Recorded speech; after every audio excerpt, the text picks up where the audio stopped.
Hola a todas, ¿cómo están? Espero se encuentren muy bien el día de hoy. Yo me encuentro nuevamente aquí en mi habitación, pero ahora, cambio de locación, nos encontramos en mi escritorio. Ya no hace tanto frío, pero igual estoy súper abrigada como para poder estar sentada acá. Ha estado súper helado y de hecho como que se pronostica un sistema frontal en donde me encuentro. Así que igual es linda la lluvia, la estoy esperando con emoción. Pero yo no les vengo a hablar del clima el día de hoy. De hecho, quiero utilizar mis conocimientos en psicología porque yo soy una estudiante de cuarto año de psicología. Así que el día de hoy les vengo a hablar sobre cómo ser más amables con nosotras mismos. Porque hay momentos en los que nuestro diálogo interno puede que no sea el mejor y tenemos una creencia que es errónea, pero cuesta identificarla de esa forma, de que la autocrítica funciona como un impulsor y que mientras más duros quizás seamos con nosotros mismos, más nos vamos a motivar al cambio, pero esto claramente no es así. Y eso es lo que ahondaremos el día de hoy. Ahora, respecto a la autocrítica, ¿qué es la autocrítica? Bueno, en términos evolutivos y sociales, es una emoción que se desarrolló como respuesta a emociones como la vergüenza, pena, la humillación, etcétera, y más que nada emociones que tienen un gran tinte social. Y esto es con el fin de protegernos al juicio ajeno y motivarnos a cambiar nuestro comportamiento. Más que nada es una estrategia evolutiva para permanecer dentro del grupo social y poder sobrevivir. El problema comienza cuando la autocrítica comienza a ser autodestructiva. ¿Y cuándo comienza a ser autodestructiva? Cuando comenzamos a creer que al ser más críticas y duras con nosotras mismas, nos motivaremos a cambiar de alguna forma y que si nos esforzamos más frente a las emociones que son negativas o incómodas, saldremos fortalecidas. Existe una creencia fundamental respecto a la autocrítica de que en todas sus maneras esta significa mejorar, trabajar más y lograr más. Pero tristemente esto no es así. La autocrítica nos da una sensación de control, pero eso no significa que realmente lo poseamos. Esta nos engaña haciéndonos creer que tenemos el control. Y la autocrítica, en lugar de protegerte frente al juicio ajeno, lo que hace es terminar enseñando de tu propio juicio hacia ti mismo. Y aunque pensemos que necesitamos de la autocrítica para poder cambiar, esto contradice un principio fundamental del conductismo, que sería que el castigo no es tan poderoso como el refuerzo. Pero ahora, ¿qué hacemos al respecto? Frente a esto, les propongo practicar la autocompasión. La autocompasión, por definición, sería estar abierto al propio sufrimiento y conmoverse ante él, experimentar sentimientos de cariño y bondad hacia uno mismo, adoptar una actitud comprensiva y sin prejuicios a las propias insuficiencias y fracasos, y reconocer que la propia experiencia forma parte de la experiencia humana en común. Es decir, ser tu propia aliada en lugar de tu enemiga. La autocompasión entonces tiene tres grandes componentes que vendrían a ser la bondad hacia una misma, la humanidad compartida y la atención plena. La bondad hacia una misma refiere al acto de ser gentiles con nosotras, de practicar la ternura, la compasión y la amabilidad hacia nosotras mismas. La humanidad compartida implica ver que nuestra experiencia es de todos los seres humanos, porque creo que con la autocrítica caemos en pensar que lo que nos está pasando a nosotros nos está solo pasando a nosotros y que nuestros errores son solo nuestros y son más grandes que los que comete el resto. Y no es así porque dentro de la experiencia humana se encuentra el equivocarse y podemos encontrar consuelo en darnos cuenta que todos nos equivocamos. O sea que mi propio error no es más grande, más importante o diferente al del otro. Es parte de lo que nos hace humanos. Y ahora la atención plena o mindfulness corresponde a ver nuestra vida, nuestros sentimientos como lo que son. No atarnos a ellos, no sostenerlos, pero tampoco rechazarlos. Es la experiencia de observar todo simplemente como es. Ahora, también tenemos que distinguir la autocompasión de la autoestima. Mientras que la autoestima es la valoración o percepción que tenemos de nosotras mismas frente a nuestras experiencias y principalmente los resultados de esas experiencias, la autocompasión nos orienta a cuidarnos a nosotras mismas, a ser gentiles con nosotras mismas independiente de los resultados de nuestras experiencias. Es decir, el autoestima se centraría en los resultados y la autocompasión se centra en nuestro proceso. Pero claramente la autocompasión no es tan fácil. Creo que podemos resistirnos a la autocompasión creyendo que nos volverá egocéntricas de alguna manera o flojas. o quizá pensando que no lo merecemos por ser indignos de ella. Puede ser que por miedo a estancarnos veamos la autocrítica como un motivante, como que nos impulsará quizás si es que somos más duras con nosotras mismas a poder lograr nuestros objetivos, a llegar a ciertos lados, pero debemos considerar que criticarnos, juzgarnos, castigarnos, en realidad más que acercarnos a nuestros objetivos nos termina alejando de ellos, porque caemos aún más en esos patrones de rumiación y autodesprecio. En cambio, al adoptar una actitud más compasiva y gentil frente a nuestros errores, aumentará la motivación para cambiar nuestro comportamiento porque la perspectiva de cometer un error ya no será tan amenazante. Ahora que ya definimos todos estos conceptos centrales, tenemos que empezar a ver cómo podemos cultivar la autocompasión. El primer paso es aprender a identificar la autocrítica.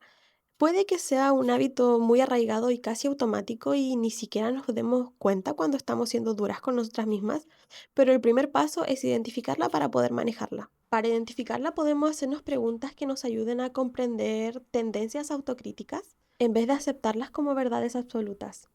De alguna forma creo que debes cuestionarte y dialogar contigo misma en estas instancias cuando te estés dando cuenta que estás tratándote de una manera mucho más agresiva a la que sueles hacer. Por ejemplo, frente a un error, intenta notar cuál es tu diálogo interno y cómo te diriges a ti misma en esas situaciones. Por ejemplo, rompes un plato y piensas que eres una persona torpe e inútil. Detente, detengámonos y pensemos, ¿realmente romper un plato me hace ese tipo de persona? ¿Realmente este error cometido termina dictando todo lo que yo soy? Y lógicamente la respuesta es no.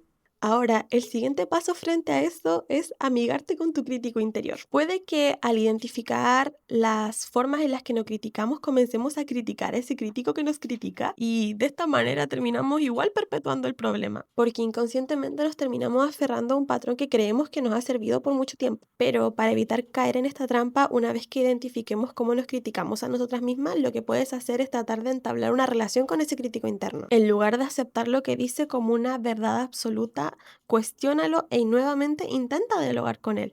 Por ejemplo, cuando aparezca esa voz, pregúntate en qué momento apareció, qué es lo que dice cuando aparece, cómo te lo dice cuando aparece, en qué emoción se está centrando. ¿Es vergüenza? ¿Es rechazo? ¿Es enojo? Esa voz quizá teme algún peligro. Y una vez que tengas más claro cuál es el momento en la que aparece, cómo es que aparece, la configuración en la que existe y más que nada cuál es el propósito de esa voz, será mucho más fácil actuar frente a ella. Por ejemplo, si por atrasarte en algún momento en tu lista de tareas, esa voz crítica te dice que eres una persona desordenada, desorganizada y floja, quizá te está diciendo que dejes de procrastinar y comiences a realizar tus actividades. Entonces piensas, gracias voz interna.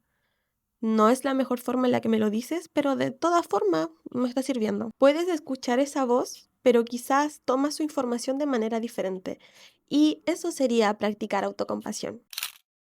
Otra forma que nos puede ayudar a trabajar la autocompasión es reformular nuestros pensamientos críticos, es decir, intentar reformular nuestras ideas sin juzgarlas. En vez de aceptar nuestras afirmaciones negativas como si fuesen reales, podemos quizás reformularlas y contrastarlas con una realidad objetiva. Por ejemplo, en vez de pensar soy perezoso e irresponsable porque me quedé dormido y no tomé la micro, intenta contrastarlo con lo que realmente es concreto y existe y piensa, me quedé dormido y perdí la micro porque estuve hasta tarde despierto. Suena diferente, ¿o no? Y lo que haces con esto es eliminar esos juicios de valor. De esta forma, describes la realidad sin necesariamente estar castigándote con ella. Y el propósito de este ejercicio es que evitemos la distorsión de la realidad, porque como seres humanos necesitamos emitir juicios para poder discernir, pero a veces pueden ser desproporcionados a la realidad que nos rodea y no podemos ver las cosas como realmente son.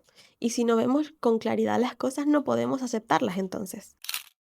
Ahora, la última manera, y esta la considero un poquito quizá más extrema, no necesariamente porque sea mala, pero porque creo que es la que podemos como aplicar cuando las demás no están quizás resultando, y es hablar con una versión más joven de ti misma. Como ya dije, puede que esta sea una medida extrema, pero ofrecer compasión a una versión más joven de ti creo que elimina la rigidez cognitiva de la autocrítica. Por ejemplo, al rememorar momentos en los que esa versión más joven estuvo en ciertas situaciones y mirarla con ternura y con gentileza, nos ayuda sutilmente a desarrollar esa ternura y gentileza hacia nosotras mismas, porque al final ese yo pasado y ese yo actual son la misma persona. Entonces nos vamos entrenando lentamente para poder aplicar la compasión con nosotras mismas frente a un reflejo de quienes fuimos en el pasado.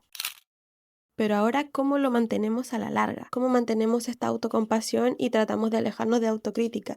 Y la forma en la que lo podemos hacer es identificando nuestros valores centrales. ¿Y por qué debemos identificar nuestros valores como fundamentales? Porque para que la autocompasión se pueda sostener y no sea una promesa vaga de amabilidad hacia ti misma, debemos identificar cuáles son nuestras necesidades y cómo sabemos nuestras necesidades frente a lo que de verdad queremos y creemos. Debemos entonces, para saber lo que necesitamos, ver qué es lo que realmente valoramos en la vida. Y frente a eso, decidir ser amables con nosotros mismos cuando nos estemos equivocando en el camino que estemos tomando. No es necesariamente malo equivocarse, es parte de ser humano. Y eso nuevamente responde a uno de los principios de la autocompasión. Es humano equivocarse, es humano fallar, no es algo que te define, no es quién eres, es solamente una parte de tu experiencia como persona. Y creo que también este video lo hice para recordarme a mí misma no ser tan dura conmigo. Es un camino que creo que es bastante complejo, pero no por eso no es satisfactorio. Y creo que la principal recompensa de practicar la autocompasión es precisamente equivocarse, porque te darás cuenta que al perder el miedo a equivocarse y al ver tus errores como algo horrible, te dará mucho menos temor hacerlo de nuevo y te dará menos temor intentar, porque cuando te equivoques el castigo no será tan grande. No será grande, de hecho, no te estarás castigando. Cada vez vas a estar intentando más y más y más y más, porque equivocarte ya no será algo horrible. Y creo que eso es todo lo que tengo para contarles el día de hoy.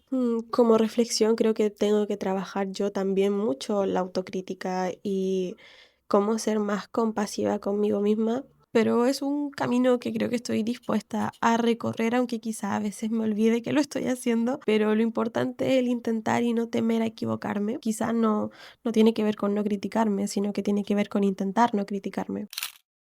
Así que eso sería todo por la noche de hoy. Besitos, nos vemos.